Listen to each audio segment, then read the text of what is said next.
আসসালামু আলাইকুম।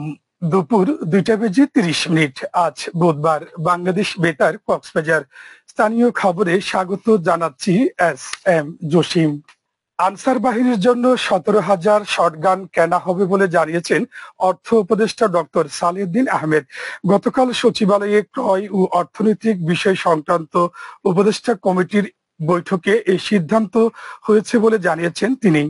বৈঠক শেষে সালাউদ্দিন আহমেদ বলেন, আনসারদের অস্ত্রগুলো অনেক পুরনো। এছাড়া আগের সিদ্ধান্ত অনুযায়ী ভোট কেন্দ্রের নিরাপত্তার জন্য 40,000 বোর্ডে ওড ক্যামেরা কেনা হচ্ছে না, বরং যেসব কেন্দ্র ঝুঁকিপূর্ণ সেখানে এই ক্যামেরা দেওয়া হবে।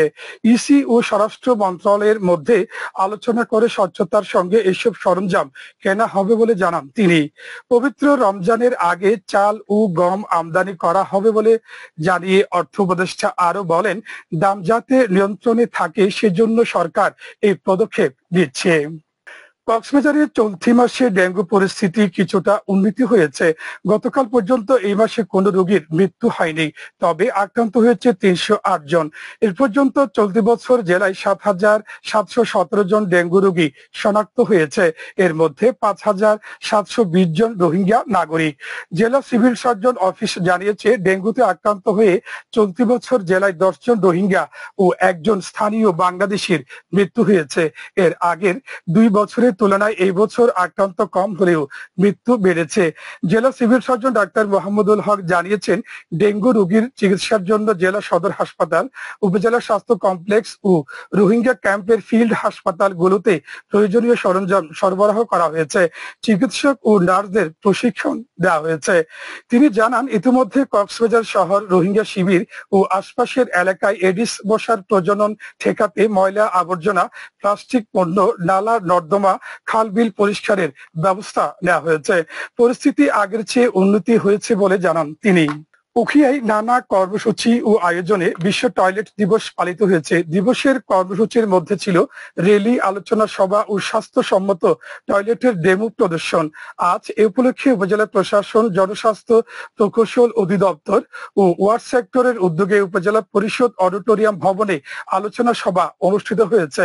সভায় রোগমুক্ত ও সুস্থ জীবন যাপনে স্বাস্থ্যসম্মত টয়লেটের ব্যবহার ও গুরুত্ব তুলে ধরে বক্তারা এই বিষয়ে সবাইকে আরো সচেতন হবার আহ্বান জানান। জনস্বাস্থ্য প্রকৌশল অধিদপ্তরের উপজেলা প্রকৌশলী জিএম মুক্তাদিরের সভাপতিত্বে এতে সরকারি কর্মকর্তা, জনপ্রতিনিধি, ডিএসকের ওয়াশ কর্মসূচির কোঅর্ডিনেটর, বিদ্যালয়ের শিক্ষক, গণমাধ্যম কর্মী, এনজিও সংস্থার প্রতিনিধি ও শিক্ষার্থীরা উপস্থিত ছিলেন। এর আগে বর্ণাঢ্য র্যালি উপজেলা পরিষদ চত্বরে প্রদক্ষিণ করে।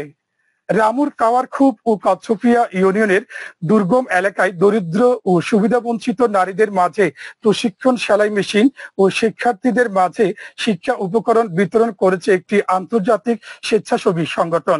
এ উপলক্ষে গতকাল স্থানীয় মশকুম ওসমান সরোয়ার প্রাথমিক বিদ্যালয় মাঠে আয়োজিত অনুষ্ঠানে সংগঠনের প্রজেক্ট কোঅর্ডিনেটর মোহাম্মদ জুয়েল তালুকদার, বিদ্যালয় পরিচালনা কমিটির সভাপতি নুরুল আলম, প্রধান শিক্ষক রাবেয়া বেগম সহ সংশ্লিষ্টরা বক্তব্য রাখেন। সংশ্লিষ্টরা জানান, 2 গ্রামে 50 জন দরিদ্র ও সুবিধাবঞ্চিত নারীকে 3 মাস ব্যাপী সেলাই প্রশিক্ষণ দেওয়া হয়েছে। এর মধ্যে শ্রেষ্ঠ 4 জন নারীকে সেলাই মেশিন দেওয়া হয়। এছাড়া স্থানীয় 2 বিদ্যালয়ের শিক্ষার্থীদের মাঝে শিক্ষা উপকরণ বিতরণ করা হয়েছে। টেকনাফে একটি বাড়িতে অভিযান চালিয়ে বন বিভাগ সংকটাপন্ন প্রজাতির একটি গুইসাপ উদ্ধার করেছে। গতকাল উপজেলার বাহারছড়া ইউনিয়নের শামলাপুর এলাকা থেকে এটি উদ্ধার করা হয় বলে জানিয়েছেন বন বিভাগের শামলাপুর বিটের বন কর্মকর্তা মোহাম্মদ সোহেল রানা। তিনি জানান, গোপন সংবাদের ভিত্তিতে বন বিভাগ জানতে পারে পাচারের জন্য 6 কেজি ওজনের একটি গুইসাপ জনৈক ব্যক্তির বাড়িতে মজুত রাখা হয়েছে। এই খবরের ভিত্তিতে অভিযান পরিচালনা করে গুইসাপটি উদ্ধারের পর গতকাল বনে অবমুক্ত করা হয়েছে। আবহাওয়া আগামীকাল দুপুর 12টা পর্যন্ত 24 ঘন্টার পূর্বাভাসে বলা হয়েছে, আকাশ অস্থায়ীভাবে মেঘলা সহ আবহাওয়া শুষ্ক থাকতে পারে। কক্সবাজারের সমুদ্র বন্দরের জন্য কোনো সংকেত নেই। আগামী 24 ঘন্টায় দিনের তাপমাত্রা প্রায় অপরিবর্তিত থাকতে পারে এবং রাতের তাপমাত্রা সামান্য বাড়তে পারে। আজ সূর্যাস্ত যাবে সন্ধ্যা 5:09। আগামীকাল সূর্যোদয় হবে ভোর 6:07। আজকের সর্বনিম্ন তাপমাত্রা ছিল 24 ডিগ্রি সেলসিয়াস এবং সর্বোচ্চ তাপমাত্রা ছিল 32.5 ডিগ্রি সেলসিয়াস। এখন জানিয়ে দিচ্ছি বাঁকখালী নদীর মোহনা ও সংলগ্ন এলাকার সামুদ্রিক জোয়ার ভাটার সময়সূচি। আজ জোয়ার শুরু হবে বিকেল 4:01, চলবে রাত 10:03 পর্যন্ত।